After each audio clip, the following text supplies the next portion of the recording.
Well, hey everyone, this is Don Smith. I hope you're having a fantastic day wherever you are. I thought today I would show you something really fun and easy that can add a little visual interest to your photographs. And I like playing around with mine every once in a while and give them more of an artistic feel.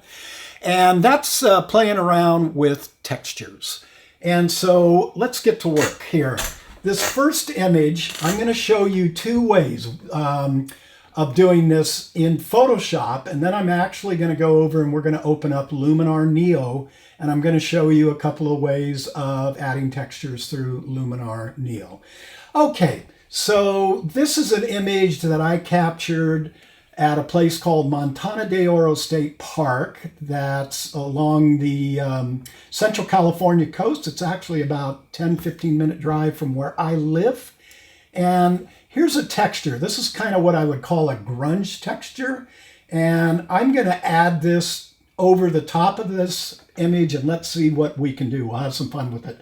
So I'm on a Macintosh, so if I call out the Command key, for those of you on PC, just click your Control key. And so I'm going to hit Command A to select it, Command C to copy it, and then I'm going to come over and hit Command V to paste it. And you can see it's too small. They don't always size up. So Command T will transform it. And it's really easy. All you have to do is tug it so it goes outside the borders. And then tug it down here so it fills up. And you even have a little bit of room to move it around. And then I just come up here with this little check mark and I click there. And now the first way is very simple. If you're just getting introduced to textures, you may want to just try this first. You have here in your layer palette what's known as blend modes. And by default, it's always going to come up normal. But if you come down here in this first 5 that you see, these are all darkening blend modes. Then you come into this next grouping, 1, 2, 3, 4, 5, 6. These are all lightning blend modes. Then you have 1, 2, 3, 4, 5, 6, 7 down here. And these are all contrast blend modes. I rarely use any of these down in here when working with textures, but you can get something really odd and different. I like working usually if I'm just using a texture on one layer and either overlay or soft light, and that kind of looks pretty cool. And then in your layer palette, you can work with the opacity and you can dial that look up or down depending on how you would like to do it. And you also have a little bit of a fill that you can play with. So just playing around with these two sliders, you might get a look that you kind of like. Okay. So that's one way of adding a texture. I'm going to actually leave this in here because, well, I'll take it out and then I'll show you guys starting over again. I already have that texture copied. So if I just hit Command V, we'll just start fresh again. Command T, we're going to size it up. And that's good. And we'll come back here and just grab one of those handles. Again, you can move it around anywhere you want. If I was to take, let me commit this first, hit the little check mark. If I was to take this opacity off, you'll see there indeed is the picture underneath, okay? This time, I'm going to make 2 copies of this layer. So I'm going to hit, again, Command or Control J once, Command or Control J twice. Now, I'm going to come back to the first copy and I'm going to click on our blend mode and I'm going to take this into a multiply blend mode. Then I'm going to double click on this layer. This is actually a technique, a colleague of mine taught me. I'm not sure where he got it from or if he figured it out on his own, but it's pretty cool. I'm going to now take the Option key on this. That's called the underlying layer, and I'm going to start from the far right side. And when I click Alter Option, I'm on a Mac, so it's Option. And I'm just going to pull it all the way to the left, and I am going to click OK. Then I'm going to come to Layer 2. This time I'm going to use the Screen Blend mode. I'm going to hover out here and double click. And this time I'm going to hit the Alt or Option key, and that splits, and I'm going to pull it all the way up to the right. And then I'm going to click OK. And then the third layer, before I do anything with the blend modes, I'm going to hit Command or Control I to invert it. And then I'm going to go to Screen. And right from there, you may like the look you're getting. I could pull down a little bit. You know, again, we can change the opacity. We can mess around with the fill. But I'm going to show you another way, too, we can do this. I'm going to ramp them both back up to 100%. I'm going to Shift-click to highlight all three layers, come to the bottom of my layer palette, and click a group. And what happens when you put layers inside a group, if you've never played with this, they indent. And that's just telling me that they are indeed attached to that group. So now I can pull down on all of them uniformly or play around with the fill, okay? Or I can even, let's say I kind of like that, I can even now come down and add a white mask. Nothing's going to change because white reveals, and then tap the B key for brush and make sure the black's over white. If it's not, just click there or click D for default, but we want black over white, and I'm going to use my right and left bracket key, and let's just come up here to the opacity, and actually I'm going to tap my 5 key to just give it a partial look, and maybe I might want to go in on these waves and bring back some of that color. Okay, something like that. I may want to do something, let's tap the 3 key now, 30%, and I may want to come back and just boost some of the color in these foreground rocks, excuse me. So you can do quite a bit. Maybe I'll go up there and just burn that part in by doing that. So let me take this on and off. That's before, that's after, and it's just kind of a fun way of doing stuff. So this is what I do in Photoshop if I'm playing around. Now, let's come back over and try a couple of looks in Luminar. Let me size that brush down. I'm going to come up under Filter. Now, Luminar, for those of you that have never played with it, if you don't have Photoshop or Lightroom and you're looking for one little program that's very powerful, I would highly, highly recommend Luminar. And if I click on my, when we open up, before I go any further, this is what the interface looks like. It's set up by default to go to presets. There's nothing over here to the left side of the image, but watch when I click on Edit. Suddenly I've got all these different panels, like Structure, I could open or close, or Develop, I could open or close.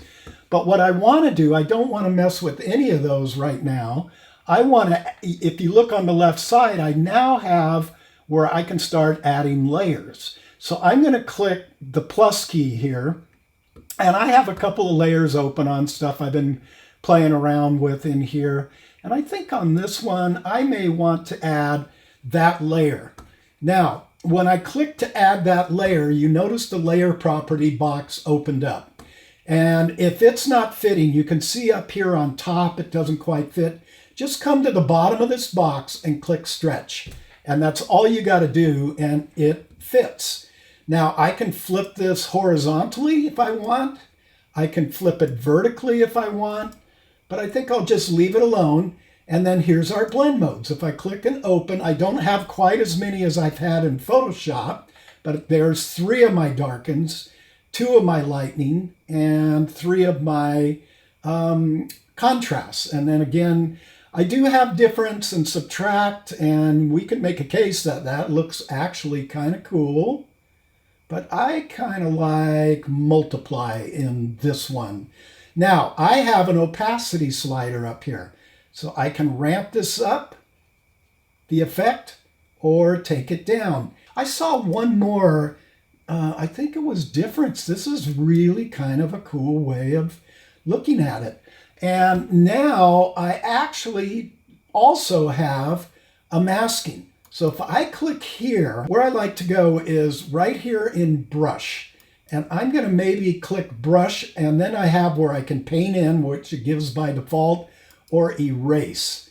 And again, I could size that up or down on the slider or use my bracket key. And I may want to erase some of it out of these trees in the bottom because we're kind of losing that. So I'm going to set the strength down to about halfway, just to about 50. And this is just the red overlay you are seeing as I click and start to paint on. And I'm going to paint it all down through here. We're just going really fast with this so you kind of get the idea. And now we've gone from there to there, and I brought my trees in. And let's say we look down on the bottom and you go, nah, I kind of want to, I kind of want that, that overlay, that textured overlay to come back in. So I could size this down, and I'm just going to go to 50 on the look, halfway. And I start bringing it in, and I go, nah, I think I might want to add it more. And I think we're just going to make this too dark, because I think, yeah, I'm really making it dark. But it is stopping the eye from going out of the scene. Okay, so that's one way of doing it. Okay, for our last image, I would like to do one of my beautiful wife, Beri. We went out one evening with some lights and set her up on the Hearst San Simeon Pier, which is just below Hearst Castle out here along Highway 1. And let's open up Luminar Neo and let's see what we can do, if we can spice this image up a little bit. So the first thing, again, edit, you want to click that. Now you want to click here to open up. And I think I'm going to add this kind of metallic look. Let's take this opacity up, and I kind of like that. But let's leave it, let's reset it to 50. And let's just leave it alone. I'm just going to leave it alone at the normal blend mode. I don't want to do anything. But what I do want to do is I want to take a brush and I want to click on erase, and I want to set the strength to 100 and hit the right bracket key. And this doesn't have to be perfect. And I'm going to dial this. What I'm going to do actually is kind of take the texture off of Beri, and I'm going to just lower this down to maybe about 50 and just sort of transition it, and maybe come down her arms a little bit just so it's not so abrupt, and maybe right about in there. I'm going to actually paint back. This is the beauty. If you don't like something, you can paint in, you can paint out. So let's just leave it like that. Now let's take it a step further. Let's add another layer. So maybe this time I may want to add, let's come up here, and I'm going to add this. And it doesn't fit, so we're going to hit stretch. Okay, and let's see if we took the opacity up. I don't want to eliminate that pier, but maybe somewhere right in there. I'm going to click on masking. I'm going to click my brush. I'm going to click erase, and I'm going to raise the strength up 100%, and we're going to paint Beri so she comes right out of that texture. Okay, and we'll come down through here, and I'll do this just really fast, kind of down and dirty, as they say. Okay, and remember, if you don't like one effect, you can always paint in the other. So there was the original picture, and that's the background. And the beauty is I could just keep clicking on layers and add as many layers and as many effects as I want. And I can also go through, I have all of these, well, let's say like develop. I could come in here and I could add some contrast to her or reduce it. It actually will go over the whole image. I could take the exposure up, which is not bad. I could bring it down. Anyway, that's how you can apply and play around with textures in both Photoshop and in Luminar Neo. And hey, if you know some cool ways and you'd like to share, just leave it in the comments below, or if you have some questions for me. I would sure love it if you guys are liking this content, if you could hit the like button and the subscribe. That will kind of incentivize me to continue going with these.